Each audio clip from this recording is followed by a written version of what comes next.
Hello mga besh! Gawa tayo ng kurma curry, chicken curry. Ganito ako gumawa ng kurma chicken curry. Dito po sa pan, maglalagay tayo ng virgin olive oil. Virgin olive oil po ginagamit ko kasi healthy po siya. Ngayon, kung wala naman po kayong virgin olive oil, kung ano na lang po ang nandiyan sa kusina nyo, optional lang po itong olive oil. Okay. Yung ating garlic and onion. Naghiwa na po ako ng onion.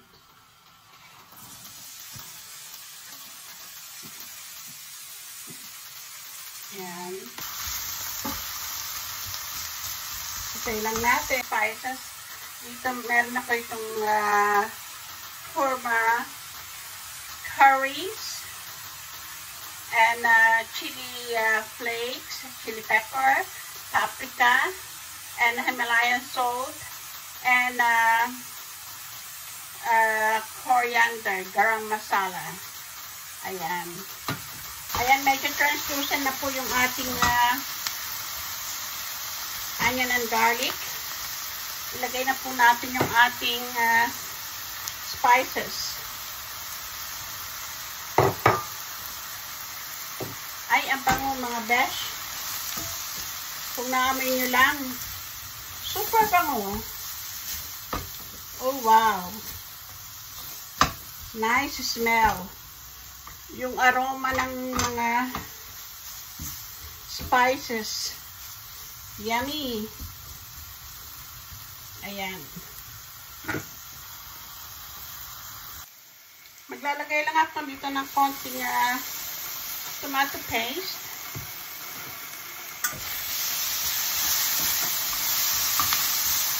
Ayan. Ngayon, lagay na natin yung ating chicken.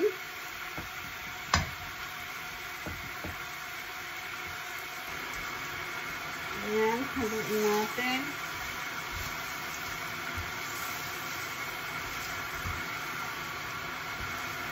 Ang bango. Ang bango-bango mga besh. Lagyan po natin ng water.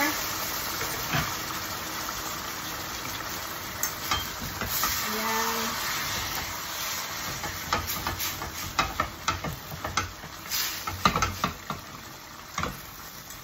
Isisimmer po natin yung ating chicken. Mga besh, lalagyan po natin siya ng ating tamarind juice. Yung ating sampalok juice. Dito po sa amin, sa Holland, ang nabibili po namin na tamarind, ganito po, naka-press po siya, yung ganyan, no? Tamarind, seedless tamarind. Yan po siya. Ito, yung tamarind, binabad ko po siya sa little bit of warm water. Ayan. Ganyan po siya, oh. Ayan. Tapos lalagay po natin siya. Ayan, salain lang natin.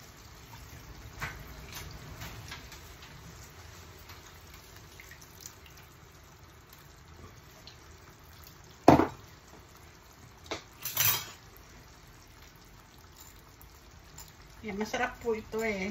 Mahilig kasi kami sa maanghang, sa mga spicy food. Kaya, yung mga curries, ganyan, mahilig kami dyan. Ayan.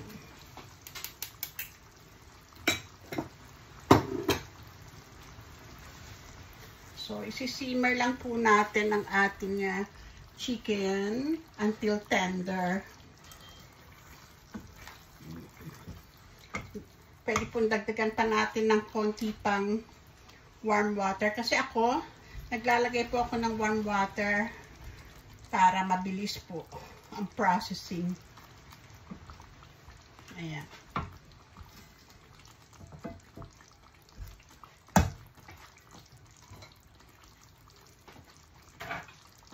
Dagdagan pa natin. Tapos i-simmer natin. Hanggang sa ma-reduce yung yung sauce. Ayan, ilalagay ko na yung aking iniiwang paprika at saka chilies. For extra anghang.